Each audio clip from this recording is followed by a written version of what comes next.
back, and today we're going to be continuing from where the last video left off with Mommy being in the hospital. Now,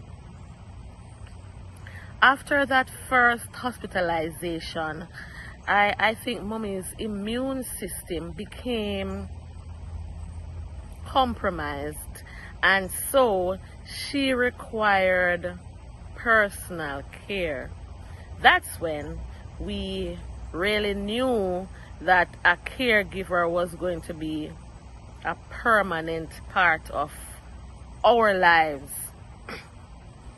So even though that was something we knew was a need, we were not able to get a caregiver right away. So she went back to staying with her friend for a little while.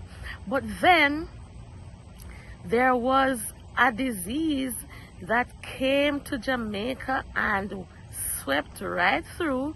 That was called chikungunya. Now, when Mommy came down with the chikungunya virus, that was when she first had a full-time caregiver. However, I don't think that first caregiver was really able to manage the challenges that came with caring for an Alzheimer's patient. So she didn't last very long. She stayed for about a month, and she indicated that it was just not for her. And to be honest, we totally understood.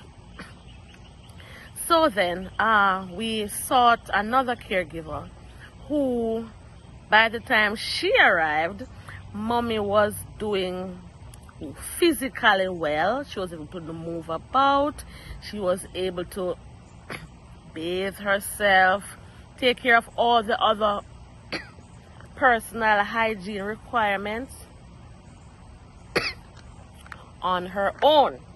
So the main purpose for the caregiver at that time was just to provide companionship for her and to ensure that she doesn't really do anything to cause harm to herself, including going away from home. But people, my mother did not adjust well to the caregiver at all. Because she didn't know that she was sick, she really didn't see the need to have someone home, because she felt that she was well enough to do the regular household chores, wash, cook and clean, which is basically what this caregiver did from time to time. And so this caregiver had a challenge. Can I tell you? A challenge. Let me tell you some of the things that my mother did that you may find strange, but you are going to see stranger things when you are dealing with your loved ones.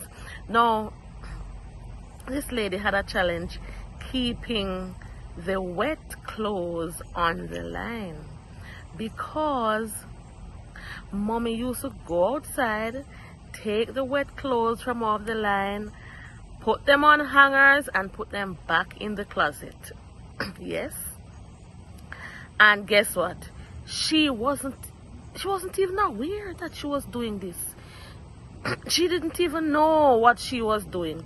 And so this lady had to Jim Screechy when Mommy was asleep or caught up in watching the TV to take the wet clothes back from out of the closet and hang them on the line.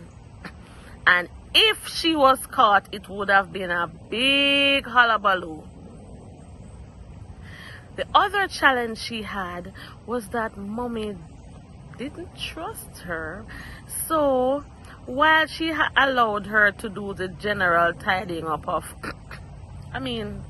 general areas, the kitchen, living room, veranda, so on, the bedrooms were off limits for her.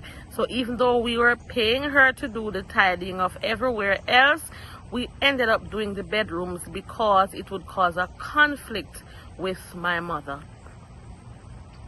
The cooking was another issue. Mommy didn't like the way she cooked, and so she thought it was her duty to cook. And of course, you know, sometimes she would forget that something was on the fire. We would have incidents where food would burn to charcoal, so the lady would have to be very, very vigilant during those times. For the most part, Mommy was okay, but then there were times when she got very irritable and boisterous, for example with the clothes issue, or if my mother thought that she wasn't doing good enough, she wasn't tidying up, there would have been an issue, and Mommy would wonder and sometimes ask us, what was the purpose of having this lady around when she could do all of those things? And so the lady had a challenge and Mommy had a challenge, because she didn't see the need for her, and the lady couldn't deal with that kind of irritability and boisterous behavior that Mommy used to display. It took some time, but after a while she got used to dealing with Mommy, and so they were able to get along well for the most part.